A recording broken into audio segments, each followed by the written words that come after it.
শোনো না, কখন আসবে তুমি? আমি তোমার আদর খাবার জন্য পাগল হয়ে আছি তো সোনা। আমি আসবো আগে বলো, তোমার শাশুড়ি কি এখন ঘুমিয়ে আছে? আমার শাশুড়ি অনেক আগেই ঘুমিয়ে পড়েছে। এখন তোমার জন্য রাস্তা একদম পরিষ্কার। একটু অপেক্ষা করো, আমি এখনই আসছি সোনা। প্রবাসীর স্ত্রী নিজের স্বামীর রুমে বসে অবাধে একজন পরপুরুষের সাথে ফোনালাপ করছে। স্বামীর অগোচরে এই কাজটা যেন প্রবাসীর স্ত্রী অধরার নিত্যদিনের কাজ। স্বামী প্রবাসী যাওয়ার পর থেকে আসিফের সাথে এক বন্ধুত্বপূর্ণ সম্পর্ক গড়ে ওঠে অধরার। সেই বন্ধুত্বপূর্ণ সম্পর্ক যে কখন দেহের ক্ষুধা মেটানোর খোরাক হয়ে গেছে কেউ বলতে পারবে না। অধরা ফোনটা রেখে দিয়ে দরজার সামনে অপেক্ষা করতে লাগলো। এই অপেক্ষার প্রহর যেন শেষ হতে চায় না, বরং এই অপেক্ষাটা এসে অধরাকে ব্যাকুল করে তোলে। অধরা আরও কিছু সময় অপেক্ষা করতেই অধরার অপেক্ষার প্রহর শেষ হলো। অধরার সব অপেক্ষার প্রহর শেষ করে আসিফ চলে আসে অধরার কাছে। আসিফ অধরার কাছে চলে আসতেই অধরা উকি দিয়ে আশেপাশে চোখ বুলিয়ে পরখ করে নিল। না, আশেপাশে কেউ নেই। আসিফ আর অধরাকে বিরক্ত করার জন্য অধরা আসিফকে নিজের রুমে নিয়ে আসতেই আসিফ অধরাকে শক্ত করে জড়িয়ে ধরল। আসিফ অধরাকে শক্ত করে জড়িয়ে ধরার পর অধরা আসিফকে উদ্দেশ্য করে বলতে লাগলো, এই, তুমি এত লেট করে আসো কেন? জানো না আমি তোমার জন্য অপেক্ষা করে থাকি সব সময়। তুমি আমার জন্য অপেক্ষা করো তা তো জানি, আমি কিন্তু কি করব বলো, আমি তো সবসময় ইচ্ছে হলে তোমার কাছে আসতে পারি না। কেন আসতে পারো না? আমার কাছে আসলে কি পাপ হবে নাকি? তোমার কাছে আসলে পাপ কেন হবে? আমি আসলে তোমার অনেক বিপদ হতে পারে, কেউ দেখে ফেললে তো সমস্যা, তাই লুকিয়ে আসতে হয়। হুম, এখন তো এসেছো আমার কাছে, এখন তো একটু আদর করো আমায়। আর কতক্ষণ অপেক্ষা করাবে? উফ, এসো তুমি আদর করে পাগল করে দিই। তুমি যে আমার আদর পাগলিটা, আমি তোমায় আদর না করে কি পারি? আসিফ কথাটা বলতেই অধরাকে নিজের বুকে টেনে নিল। আসিফ অধরাকে নিজের বুকে টেনে নিয়ে নিজের সাথে মিশিয়ে নিল। পাগলের মতো আদর করতে লাগলো আসিফ অধরাকে। আসিফের ভালোবাসার আদর অধরার সারা শরীরে কারেন্ট বইয়ে দিল। আসিফ অবিবাহিত একটি ছেলে, নিজের শারীরিক চাহিদা পূরণের জন্য অধরাকে সে ব্যবহার করে, তাছাড়া আর কিছুই নয়। অধরা ভীষণ বোকামিঙে। আসিফের স্বার্থটা সে কখনো দেখেনি। সে ভেবেছে হয়তো আসিফও তাকে পাগলের মতো করে ভালোবাসে, কিন্তু আসল সত্যিটা তো অন্য কিছু। আসিফ বেশ কিছু সময় ধরে অধরাকে আদর করল। আদরে আদরে আসিফ অধরাকে পূর্ণ করে দিল। আসিফ অধরাকে পাগল করে দিল। ঘণ্টাখানেক পর আসিফ ক্লান্ত হয়ে অধরার বুকের উপর মুখ ঠেকিয়ে শুয়ে পড়ল। আসিফ অধরার বুকের উপর মাথা রেখে শুয়ে পড়তেই অধরা আসিফকে উদ্দেশ্য করে মৃদু কণ্ঠে বলতে লাগলো, কি হয়েছে? এমন করে হাঁপিয়ে গেছো কেন? আর তোমার সারা শরীর এত ঘামছে কেন? ঘামবে না কেন? এত আদর করার পর তো আমি ক্লান্ত হয়ে যাবই, তাই না? আমি ক্লান্ত হয়ে গেছি ফাজিল। তুমি ক্লান্ত কেন হবে? একটু ওটা ঢুকিয়ে নেড়ে দিয়ে কি কেউ ক্লান্ত হয়ে যায়? তাই তো। তুমি আর কি এসব বুঝবে নাকি? তুমি তো এসব কখনো করোইনি। আমার মতো করে আমায় করলে বুঝতে। হুম, কচু। আচ্ছা, তুমি আমায় কখন নিয়ে যাবে নিজের সাথে করে? আমি এখানে থাকতে পারছি না, বিশ্বাস করো। আমি তোমায় নিয়ে কোথায় যাব বলো? আমি এখনো বিজনেস শুরু করতে পারিনি। আমি বিজনেস শুরু করলে না হয় একটা কিছু করতাম, তবে আমার বিজনেস তো এখনো শুরুই হয়নি। তোমার বিজনেস যে কবে শুরু হবে আমি আর অপেক্ষা করতে পারছি না। তুমি আমায় এমন করে কষ্ট দিতে থাকো, আমিও একদিন মরে যাব। হ্যাঁ পাগলি, আবারও বাজে কথা বললে। একদম বাজে কথা বল না, সবসময় ভালো কথা বলবে। আমি ভালো কথাই বলি, তুমি আমার ভালো কথাকে সবসময় খারাপ ভাবে নাও। এতে আমার কি করার আছে? তোমার কিচ্ছু করার নেই, একটু অপেক্ষা করো, আমি তোমায় এখান থেকে নিয়ে যাব। হুম, আচ্ছা তুমি একটু বসো, আমি তোমার জন্য টাকা নিয়ে আসি। দেখো তাড়াতাড়ি বিজনেস শুরু করতে পারো কি না। ঠিক আছে, নিয়ে এসো তুমি, আমি এখানে অপেক্ষা করছি। আসিফের সাথে কথা বলে অধরা চলে যায় টাকা নিয়ে আসতে। আসিফ অধরার চলে যাওয়ার দিকে এক দৃষ্টিতে তাকিয়ে আছে। অধরার সরল মানসিকতা দেখে আসিফ বাঁকা একটা হাসি দিল। অধরা টাকা নিয়ে এসে আসিফের হাতে দিল। আসিফ টাকা নিয়ে অধরাকে আলতো করে জড়িয়ে ধরে অধরার কপালে ভালোবাসার পরশ এঁকে দিয়ে চলে যায় অধরার রুম থেকে। আসিফ চলে যাওয়ার মিনিট খানেকের মধ্যেই অধরার রুমে আসে তার শাশুড়ি।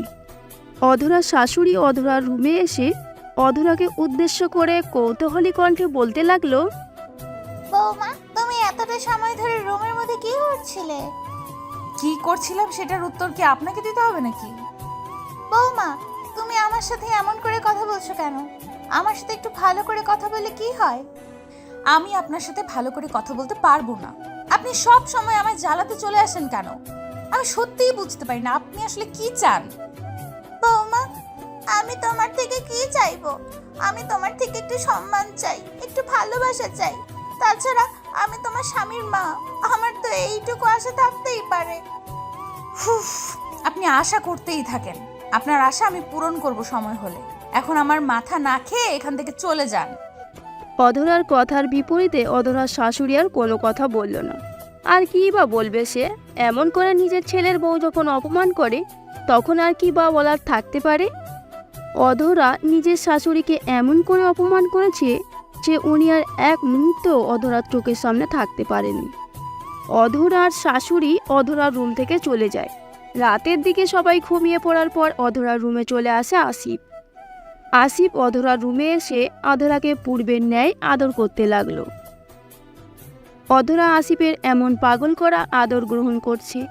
অধরা আসিফের আদরে এতটাই মগ্ন যে কখন তার রুমের গেটের সামনে কে আসছে সেই দিকে তার বিন্দুমাত্র ভ্রুক্ষেপ নেই। আসিফ আরও বেশ কিছু সময় ধরে আদর করলো। ওইদিকে অধরার স্বামী অয়ন বিদেশ থেকে বাড়ি ফিরে এসেছে। অধরার স্বামী অয়ন নিজের স্ত্রীকে সারপ্রাইজ দিতে কাউকে কিছু না জানিয়ে আজ বাড়ি এসেছে। বাড়ি এসে সোজা নিজের স্ত্রীর কাছে আসতেই অয়ন পুরো চমকে উঠল। অয়নের দৃষ্টি রুমের ভেতরে পড়তেই অয়নের মাথায় যেন আকাশ ভেঙে পড়ল। নিজের চোখকে বিশ্বাস করতে পারছে না অয়ন। অয়ন ভাবছে সে কোনো স্বপ্ন দেখছে, কিন্তু না, আজ অয়নের সামনে যা আছে সব কিছুই সত্যি। প্রবাসে অয়ন কোনো ভালো চাকরি করে না। অনেক কষ্ট ও পরিশ্রম করে নিজের স্ত্রী সন্তানদের দেখতে হয় তাকে। নিজের পরিবারকে সবসময় ভালো রাখতে হয় প্রবাসীদের। আর যখন কোনো প্রবাসীর কষ্ট তার স্ত্রী বোঝে না, তার স্ত্রী বেখেয়ালি হয়ে গিয়ে অন্য পুরুষ দিয়ে নিজের শারীরিক চাহিদা পূরণ করে, তখন আর তাদের বলার মতো কিছুই থাকে না। তখন তাদের কিছু বলার মতো ভাষা মুখে থাকে না। অয়ন নিজের স্ত্রীকে অন্য একজন পুরুষের সাথে এক বিছানায় দেখে নিজের চোখের জল ধরে রাখতে পারল না। টপ টপ করে ছেড়ে দিল নিজের চোখের জল। অয়নের হাতে থাকা ব্যাগটা মাটিতে পড়ে যায়। অয়ন এক দৃষ্টিতে বিছানার দিকে তাকিয়ে নিজের স্ত্রীকে দেখছে। কলিজাটা ফেটে যাচ্ছে তার। বাড়ি ফিরে সবাইকে সারপ্রাইজ দিতে গিয়ে নিজেই এমন করে সারপ্রাইজড হয়ে যাবে সেটা হয়তো অয়ন কখনো কল্পনাও করেনি। অধরা আর আসিফ আচমকা থমকে যায়। কারোর উপস্থিতি টের পেয়ে অধরা আর আসিফ দরজার দিকে তাকাতেই ভয়ে আটকে উঠল। মনে হলো যেন তারা দুজনে তাদের চোখের সামনে কোনো ভূত দেখেছে। অয়ন, তুমি এখানে হঠাৎ করে এসে পড়েছো কেমন করে? কেন আমায় এখানে প্রত্যাশা করনি? আমি তোমায় এখানে প্রত্যাশা করবো না কেন? আসলে অয়ন, তুমি যেটা দেখেছো সেটা ঠিক না। এইখানে অনেক বড় ভুল আছে, বিশ্বাস করো আমায়। ভুল? আমার নিজের চোখের দেখা ভুল? অয়ন, সবসময় যে চোখ যেটা দেখতে সেটা ঠিক হবে এমন তো কোনো কথা নেই। অনেক সময় চোখের দেখাও ভুল হয়, তাই না? আচ্ছা, দেখছি কি ভুল আর কি ঠিক। অয়ন কথাটা বলতেই রুমের ভিতর চলে আসে। রুমের ভিতরে এসে অয়ন আসিফের সামনে চলে আসে। আসিফের সামনে দাঁড়িয়ে অয়ন রাগে গজগজ করছে। আসিফের কিছু বলার মতো ভাষা খুঁজে পাচ্ছে না অয়ন। অয়নের ইচ্ছে করছে এখনই আসিফের গলা টিপে দিতে, কিন্তু তাতে কী লাভ হবে? যেখানে অয়নের নিজের স্ত্রী অন্য পুরুষকে সুযোগ দিয়েছে সেখানে অয়ন এই আসিফকে আর কী বা বলবে। অয়ন একটা দীর্ঘশ্বাস ফেলে আসিফকে উদ্দেশ্য করে শক্ত গলায় বলতে লাগলো, আমি তোর থেকে একটাই সত্যি জানতে চাইছি, আশা করি সত্যি করে উত্তর দিবি। ভাইয়া, আমি নির্দোষ। আপনার স্ত্রী আমায় বাধ্য করেছে, আর আমি নিজের সুবিধার জন্য ওকে ব্যবহার করেছি। বাহ, এই দেখো অধরা, তোমার জন্য ওর ভালোবাসা এখন ব্যবহারে চলে গেছে। ছি ছি ছি, এই হলো ভালোবাসা? আসিফের কথায় অধরাও চমকে গেছে ভীষণ। অয়ন অধরার দিকে এগিয়ে এসে কোনো কথা না বলে ধুম করে অধরা চুলের মুঠি চেপে ধরে অধরাকে উদ্দেশ্য করে বলতে লাগলো, আমি তোর খুশির জন্য, তোর সুখের জন্য নিজে কষ্ট করি, আর তুই কিনা এখানে বসে অন্য পুরুষের সাথে এসব করছিস। অয়ন, আমি সত্যি ভুল করেছি, আমায় তুমি ক্ষমা করে দাও। আমি আর কখনো এমন কিছু করব না। ভুল? ভুল? আমায় ঠগানোটা তোর কাছে ভুল মনে হয়? আমাকে দিনের পর দিন ঠকিয়েছিস, এটা ভুল? অয়ন, তুমি আমায় মেরে ফেলো, তবু আমায় দূরে ঠেলে দিও না। আমি তোমার থেকে একটিবার ক্ষমা চাই, আমায় তুমি শেষবারের মতো ক্ষমা করে দাও। আমি তোকে ক্ষমা করতাম যদি তুই আমায় না ঠকিয়ে অন্য কোনো ভুল করতিস, কিন্তু তুই তো অন্য কোনো ভুল করিসনি। তুই আমায় দিনের পর দিন ঠকিয়ে গেছিস, তোকে আমি ক্ষমা করব না। আমি তোমার পায়ে পড়ি, আমায় দয়া করে ক্ষমা করে দাও। আমি তোমার কাছে থাকতে চাই অয়ন, সত্যি বলছি, আমি তোমায় নিয়ে বাঁচতে চাই। অধরা কথাটা বলতেই কান্না করতে লাগলো। অয়ন অধরার চোখের এই নোনা জল দেখে কোনো শব্দ করছে না। অধরার এই চোখের জলে যে ছলনা আছে সেটা আর অয়নের বুঝতে কোনো সমস্যা হচ্ছে না। অধরা অয়নের সামনে হাঁটু গেড়ে বসে অয়নের পা ধরে ক্ষমা চেয়ে কান্না করছে। অয়ন অধরার এই ক্ষমা চাওয়াতে কোনো প্রতিক্রিয়া দেখালো না।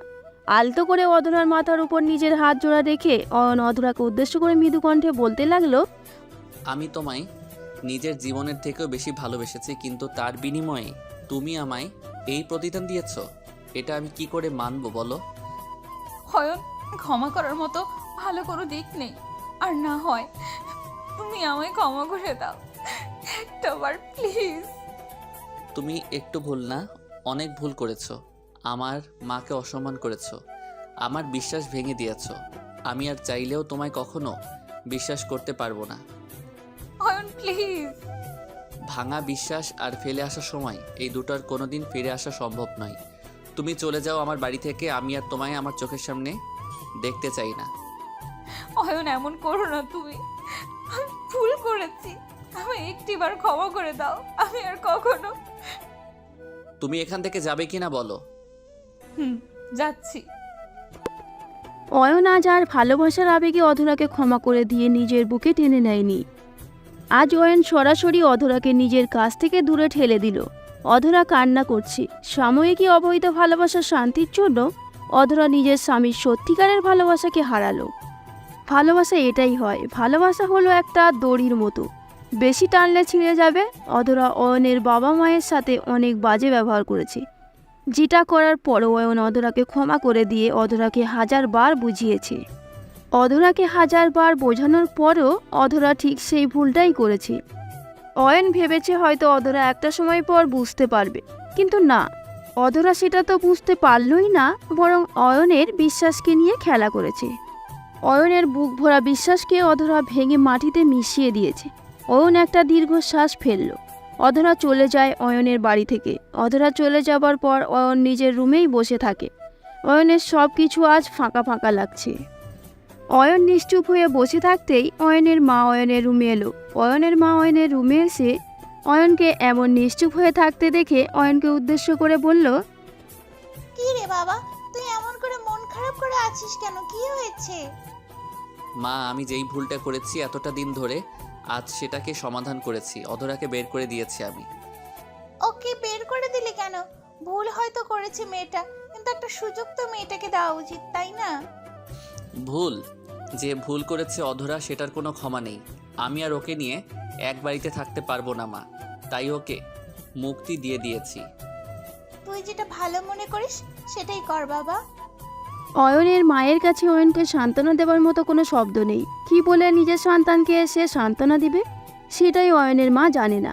অয়নের এই সময় কতটা কষ্ট লাগছে সেটা অয়নের মা বুঝতে পারছে, তবে মুখ ফুটে কিছু বলছে না, কারণ অয়নের সামনে যদি এখন তার মাও কান্না করতে বসে তবে অয়ন আরও বেশি কষ্ট পাবে। অয়ন নিজের বুকের উপর পাথর চাপা দিয়ে আছে।